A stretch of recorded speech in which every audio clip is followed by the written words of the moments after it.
What's up, everyone? Welcome back to the podcast, Sweets with Sodi. I'm your host, Chef Sodi. Here I'm joined with Rich Sutton, one of the owners of Rebecca's Chocolates. Rich, thank you for joining me today. Glad to be here. We're super excited to talk and get to know you a little bit more. And I wanted to kind of know, first of all, what was your growing up kind of like, so I can kind of understand a little bit about who you are? My growing up, I played baseball, and I just had a very interesting and yet bland life. We had lots of friends in the neighborhood. We played a lot outside. I went on a mission for the Church of Jesus Christ of Latter-day Saints at 19, and then turned around and got back, and when I was 23, ended up getting married to a wonderful woman named Rebecca, which is in fact the precursor to this business. That's awesome. I love that. My grandpa was telling me about how it was named after your wife. I think that's really cool. And so where did you grow up, or where were you born? Downtown Salt Lake, 7th South, 8th East, just in the middle of the little city at the time that didn't go past 39 South, unless you want to just be a farmer. And just went to East High School, University of Utah, and I worked from the time I was 15 until now. And I was fortunate enough to get a few jobs that that helped through college, working nights with the gas company. Back then it was Mountain Fuel Supply. And other than that, yeah, we just made it to where we are now. That's awesome. You said that you went to University of Utah? I did. And what did you study there? Well, I started out in geophysics for about 2 years until I decided I didn't want to spend my life in the middle of the desert somewhere. And so I just changed and got out of college as soon as I could with a political science degree. Went to one grassroots meeting and decided I do not like this compromising government stuff, and so I just went on to sold different products for quite a few years until about 1982, when my wife decided that she loves sweets. So she decided she wanted to, with a neighbor down in Sterling, Utah, wanted to just dip some chocolates. And she started making some chocolates. And then one day she came across a recipe, because we used to get raw milk down there, and it'd have 6 inches of cream on the top. And this recipe had a stamp across it in this book that said, "Buy this book, because this recipe for a pecan roll is worth the price of the book." I think it was $6.95, and so she took it home, used the cream to make caramel and make a buttercream center for it. Gave it to some of the neighbors. They thought it was, they said, "That's wonderful. Give us the recipe." So she gave them the recipe, and then they'd come back and say, "Well, what didn't you tell us? Because ours didn't turn out like yours." But she just took the time to do it right. And somebody else would come along and say, "Hey, we got a boutique you can go to. Why don't you bring some of that in your chocolates and sell them at our boutique?" So I said, "All right, I'll sell. You make it, I'll sell it." And so that's where it started. 1982 was our first one. Our last child was born in 1983 with my wife doing one boutique and taking time to go back behind the curtain to feed the youngest, who was not very old, 2 or 3 months, I think. Yeah. And then I was doing another one, and that's just where it started. We have 6 children. They all helped in the business. Not one of them wants to do anything to do with it, but except they like to eat it. They like to come in and get what they need. And other than that, it went from the pecan roll to, we now make 60 different, 70, maybe even 80 different kinds of chocolates. But it just started humbly like that, and was just interesting that as we needed to improve and grow, there was always something that just came into focus. For example, our shop at this time is, we had no idea and very little money to figure out how to open a shop. And I happened to need a haircut, and there used to be a hair barber shop on the end of this little strip mall. And I was trying to find a barber on a Monday, which back then was nearly impossible. I found these, and I walked in, and there was nobody else. The whole complex, the whole 6 units, were empty. I said, so this place must be pretty expensive. They said, no, it's a lot better since the new owner bought it. I said, oh, okay, well, who's that? She told me, and I said, oh, that's my wife's cousin. And so at that point, I talked to him, and he helped us get started in here. And that was in 1991, and we've been here ever since. Wow. And so how long altogether has Rebecca's Chocolate been around? 1982 was our first sales. Okay. So that's what, 41 years? Yeah.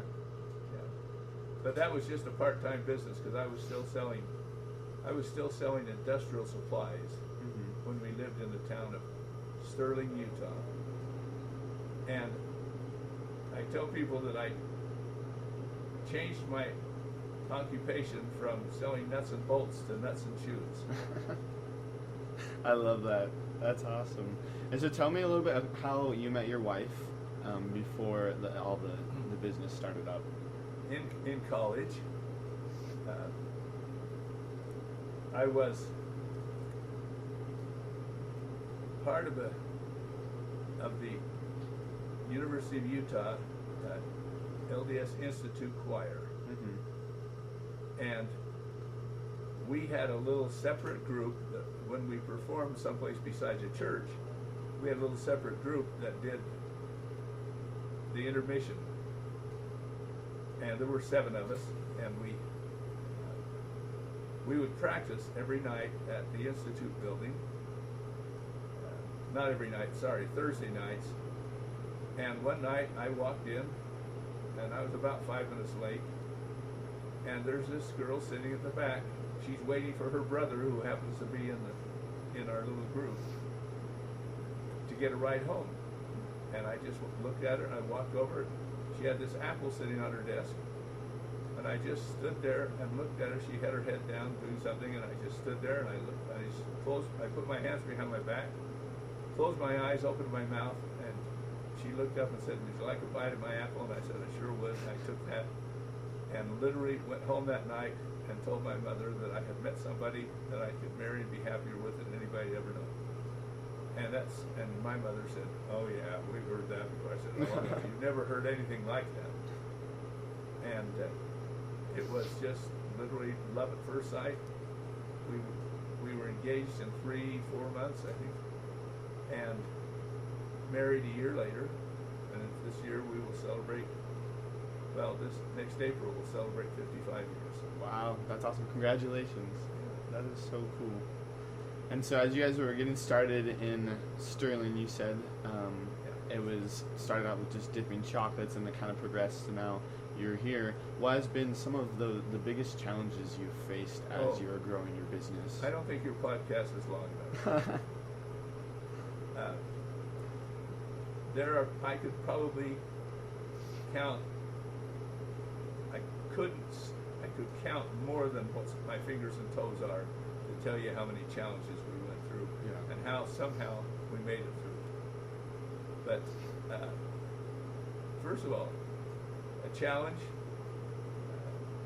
we were 2 years in business. We got this huge order. My girls let it go out the back door without getting paid for it. Wow. Come to find out that the fellow was literally a scammer, and he got out the door with $9,996 worth of chocolates, and that was about 9% of what we did for the whole year. Wow! And it should have put us under. But for some reason, we were able to make it through. I talked to a couple of suppliers and told them the situation and just said, we're going to work it through. And we did. And I sometimes still wonder how. I used to visit a young lady who collected bills for the power company. Yeah. And one day I said to her, how long can you go with the power company and not make a payment before they'll shut you off? And she said, 45 days to 60 days maximum. And I said, would you believe 6 months? And she said, that's impossible. I said, well, the last payment I made to them was in the end of April. And we had a show that we did the first week of November. Mm-hmm. Now you got to remember, this was clear back in the 1980s. We did this show, and it always brought a good amount of money in. And I told the suppliers that that was the time that I would get everything caught up. Yeah. A Friday and Saturday, we got back Monday morning, and a guy from the power company walked in and said, I think we've got a problem here. I said, how much was it? And he said, $1,700 and something dollars. Now that's back, again, 40 years ago. Yeah. $1,700 in electricity. I said, just a minute. Walked back and brought out and paid him completely. And he just stood there stunned. But had he come on the Thursday before that, we couldn't have done that. Yeah. And that's one of the things that we had that just, little things like that over and over. Times when we had to make payroll. And it would be literally the day before, and I'm going, I don't know how I'm going to make it. And sure enough, we get a big order. They pay for it. We'd have the money in the bank to pay for it. And that's just the way it's been. And now it's much more comfortable, but it's not. It's not a huge money maker. It makes a really nice living, and that's all I need. That's awesome. I love that. That's cool to kind of see how, sometimes you have those like problems and situations, but you're always watched out for, and those miracles kind of happen, and those big blessings, and that's something really cool to see. And so, earlier you said you had probably about 80 different types of chocolates. Yes. So I want to know what your favorite chocolate you make is. Like, what's the best one? If someone's going to come here, what are you going to tell them? Well, first of all, I'm going to tell you the best seller we have is just our plain caramel. And we have one of those and a sea salt caramel. Okay. And it used to be, well, I had a friend in Seattle who called me one day and said, Richard, he said, I was just up on the coast, and there was this little place up there, and they were selling caramels with sea salt on top. Mm-hmm. He said, the caramel wasn't as good as yours, but the combination of the two was wonderful. I said, okay, I'll try some. I put them out there. Literally, we had to throw them away. Well, we didn't throw them away. We just couldn't sell them. Nobody would buy them. 2 years later, when the fad got from the east and west coast back into the middle of the country, it's now at least 30 to 40% of all our caramel sales. Wow. So it just takes a while. Yeah. So that's the first one. The second one is one that is called a Cherry Hill.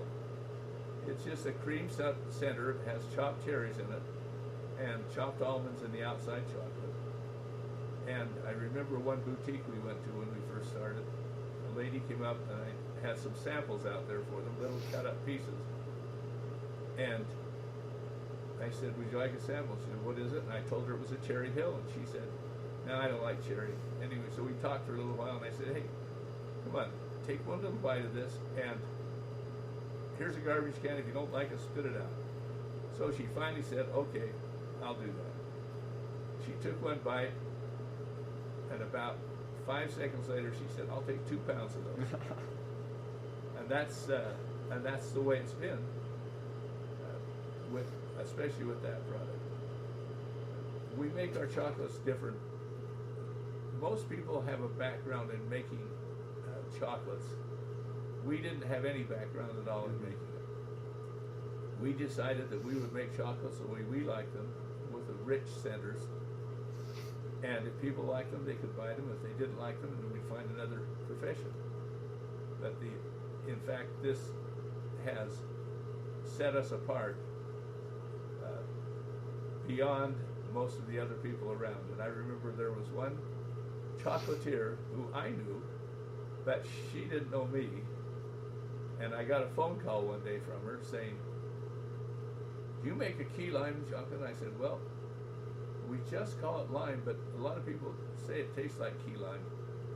Well, I went next door to visit a friend of mine in the building next to me, and I came back, and here was this lady and her husband standing there, and she had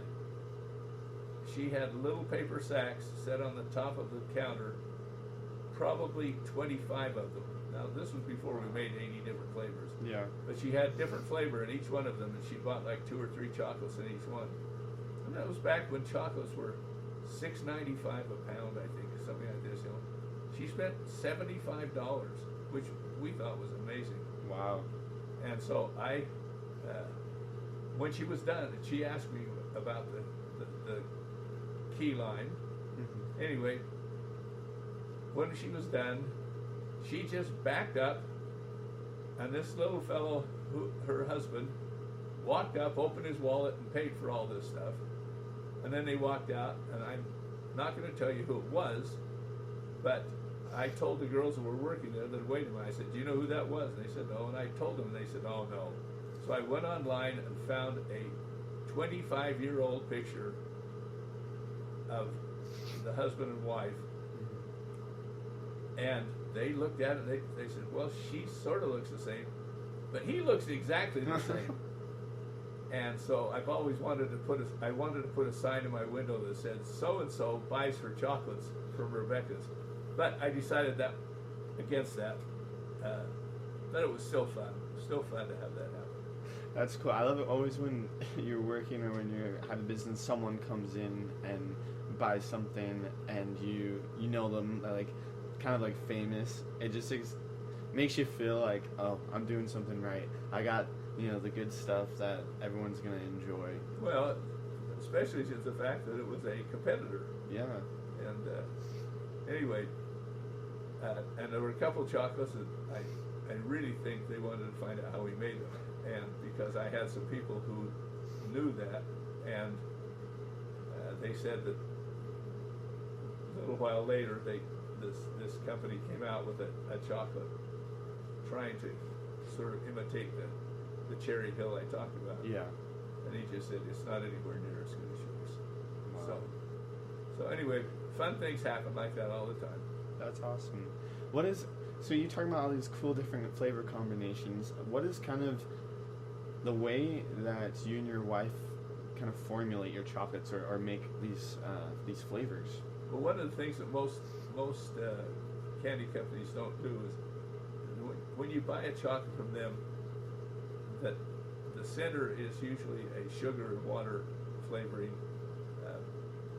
and we add cream to nearly all of our chocolates, which all of the experts say you can't do that because it clashes with the centers. But we have found that the way we made it to us makes it better than any other way. We have, that's about all on that. I love that. That's cool though, because you have that separates you from everyone else. It makes you unique, and I think that's a very important thing in the food industry, especially in the chocolate industry, to have something that makes you different from everyone else. I remember going to a retail confectioner's meeting in Dallas, Texas, and because I had a problem. I had a big, they call them cream beaters, and that is just a big arm that goes around and mixes the fondant that's a liquid and turns it into a solid like the centers are. Mm-hmm. And I kept getting a metallic taste on it. So I went down and asked them, and they said, "Oh no, you have to talk to the guru over here." You know, and I found out that this was back again when chocolates were $6.95 a pound. Yeah. That he had a set of stores in the New York coast area. I think he had 7 stores. He was doing $14 million a year in sales, and I was probably at 150,000. Anyway, he said, I said to him, "Here's the problem." And he said, "Well, have you tried this?" And I said, "Yeah, I've tried that." "Have you tried this? Have you tried that?" We went through the whole thing. He says, "Well, I don't know," but he says, "Let me ask you one thing. Why do you put cream in your chocolates?" And I said, "You don't?" And no. His chocolates were $14.95 a pound, where mine were $6.95 a pound. Wow, that's And difference. I figured that his actual cost on it was like 62 cents a pound in ingredients, and then he had a machine that just ran through and dipped them all. So I mean, I figured that his total cost per chocolate was probably 1/3 of what mine was. Wow. But somehow he was selling $14 million a year. So do you hand dip every one of your chocolates? Oh yeah, we hand dip everything. Because I did see the chocolate temper over there. You know, well, it's just a melter, really. Yeah. And all it does is just melt the chocolate, so we don't have to sit and wait. Yeah. We have an old table in the other room that probably has been around for at least 80, 90 years. Anyway, been around for that long. It has 2 big bins in the middle of it, and we have marble slabs sitting next to them. Mm-hmm. And these marble slabs cool the chocolate. When the girls will just pull it out onto the board, they'll cool it down to the temperature that's correct, and then they tip it. And we've had some dippers who are just absolutely amazing. And one of the benefits of having hand-dipped chocolates is the chocolate coating that goes on your chocolates is much thicker than a machine can put on. Yeah. Because if you use a high viscosity or a thicker chocolate, it won't go through the pipes, and it will continue to clog up the machines so they can't use it. Yeah. They have to use a thinner chocolate. And I have one girl who started dipping when she was 15. And we agree, all of our people agree here, there's nobody who can put more chocolate on it and make it shine and look beautiful than this guy. That's awesome.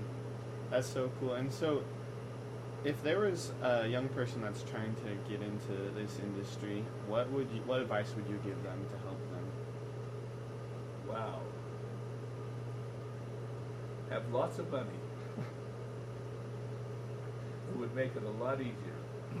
In my situation, my wife has had multiple sclerosis for 55 years. Yeah. And anyway, so she for the last 22 years has not worked in the business. But she started it, and Yeah. she still works hard. But this MS happened to take away all her taste buds, sense of taste and sense of smell, which made it so that she couldn't make the candy.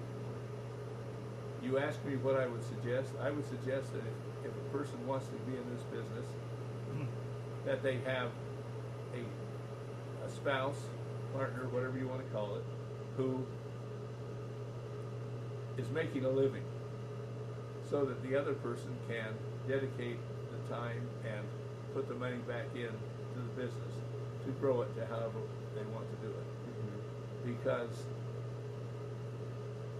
the only reason that we even made it in the first year and a half was because we had done boutiques for 8 years before we had this location.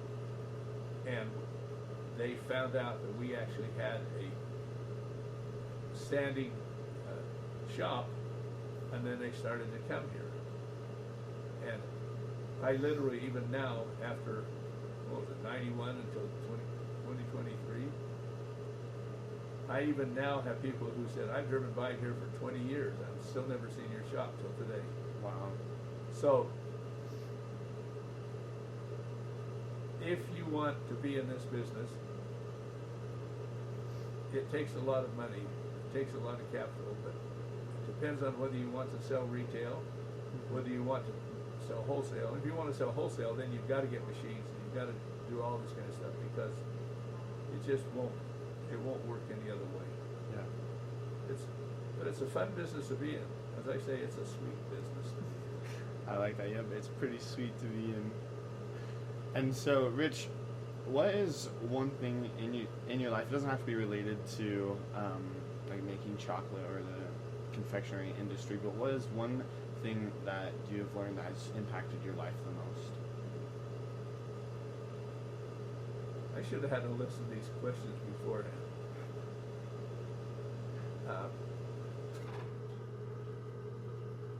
Well, I guess I would say that the one thing that has impacted my life more than anything else is the absolute sweetness of my companion, my wife, Rebecca, and all that she has put up with throughout all the years.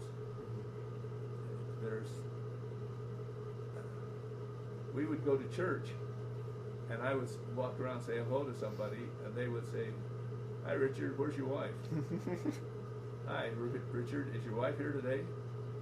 And that's just the impact that she made on everybody else, and she made it on me too. And so, with that and my faith in the Lord and Savior Jesus Christ, those two things together have made my life amazing. I don't travel, I don't go I don't go to Europe and things like this. I'm happy to be with family. It's the best part of it. I love that so much. I think that's definitely a big part about life is family. That's what makes us the most happy, and I'm glad that you have that and that you could share that with us. I just want to thank you for taking the time out of your busy day to be here on the podcast and to be here with us. We're going to make sure we have in the show notes and everything links to your social media where my viewers can find your store, the address and everything. But thank you again for being here with me. Just remember that I'm not of the social media era, and so what you find on there will be put on by other people. Sounds good. Well, we'll make sure that they all know. I just want to thank everyone for listening to the podcast today, Sweets with Sody. If you can leave a review or like, that helps us out, and we get more amazing people like Richard here onto the podcast. But until then, we hope everyone has a sweet day.